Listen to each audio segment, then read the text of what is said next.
Pada zaman dahulu, hiduplah sepasang suami istri petani. Mereka tinggal di sebuah desa di dekat hutan. Mereka hidup bahagia. Sayangnya, mereka belum dikaruniai seorang anak. Setiap hari mereka berdoa pada Yang Maha Kuasa. Mereka berdoa agar segera diberi seorang anak. Suatu hari, seorang raksasa melewati tempat tinggal mereka. Raksasa itu mendengar doa suami istri itu. Raksasa itu kemudian memberi mereka biji mentimun.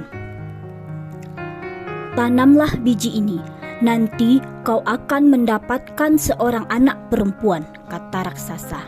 "Terima kasih raksasa," kata suami istri itu. "Tapi ada syaratnya. Pada usia 17 tahun anak itu harus kalian serahkan padaku," sahut raksasa. Suami istri itu sangat merindukan seorang anak. Karena itu, tanpa berpikir panjang, mereka setuju. Suami istri petani itu kemudian menanam biji-biji mentimun itu. Ketika buah itu masak, mereka memetiknya dengan hati-hati dan memotong buah itu. Betapa terkejutnya mereka! Di dalam buah itu mereka menemukan bayi perempuan yang sangat cantik. Suami istri itu sangat bahagia. Mereka memberi nama bayi itu Timun Emas. Tahun demi tahun berlalu. Timun Mas tumbuh menjadi gadis yang cantik. Kedua orang tuanya sangat bangga padanya. Tapi mereka menjadi sangat takut karena pada ulang tahun Timun Mas yang ke-17 sang raksasa datang kembali. Raksasa itu menagih janji untuk mengambil Timun Mas. Petani itu mencoba tenang. "Tunggulah sebentar, Timun Mas sedang bermain. Istriku akan memanggilnya," kata petani itu segera menemui anaknya. "Anakku, ambillah ini," katanya sambil menyerahkan sebuah kantung kain. "Ini akan menolongmu melawan raksasa. Sekarang larilah secepat mungkin," katanya. Maka Timun Mas pun segera melarikan diri. Raksasa menunggu cukup lama. Ia menjadi tak sabar. Ia tahu telah dibohongi suami istri. Raksasa segera berlari mengejar Timun Mas. Raksasa semakin dekat. Timun Mas segera mengambil segenggam garam dari kantung kainnya. Lalu garam itu ditaburkan ke arah raksasa. Tiba-tiba sebuah laut yang luas pun terhampar. Raksasa terpaksa berenang dengan susah payah. Timun Mas berlari-lari, tapi kemudian raksasa hampir berhasil menyusulnya. Timun Mas kembali mengambil benda ajaib dari kantungnya.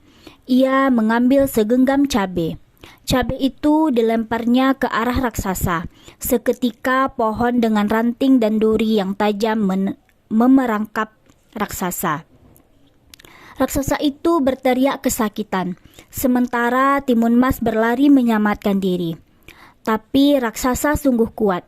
Ia lagi-lagi hampir menangkap Timun Mas. Maka Timun Mas pun mengeluarkan benda ajaib ketiga. Ia menebar biji-biji mentimun ajaib. Seketika tumbuhlah kebun timun yang sangat luas. Raksasa sangat letih dan kelaparan. Ia pun makan mentimun-mentimun yang segar itu dengan lahap. Karena terlalu banyak makan, raksasa tertidur. Timun Mas kembali melarikan diri. Ia berlari sekuat tenaga. Lebih celaka lagi karena raksasa terbangun dari tidurnya. Raksasa lagi-lagi hampir menangkapnya. Timun Mas sangat ketakutan. Ia pun melempar senjatanya yang terakhir, segenggam terasi udang. Lagi-lagi terjadi keajaiban. Sebuah danau lumpur yang luas terhampar. Raksasa masuk ke dalamnya. Tangannya hampir menggapai Timun Mas. Tapi danau lumpur itu menariknya ke dasar. Raksasa panik. Ia tak bisa bernafas. Lalu tenggelam. Timun Mas lega. Ia telah selamat. Timun Mas pun kembali ke rumah orang tuanya. Ayah dan ibu Timun Mas senang sekali melihat Timun Mas selamat. Mereka menyambutnya. "Terima kasih Tuhan, kau telah menyelamatkan anakku," kata mereka gembira. Sejak saat itu, Timun Mas dapat hidup tenang bersama orang tuanya. Mereka dapat hidup bahagia tanpa ketakutan lagi.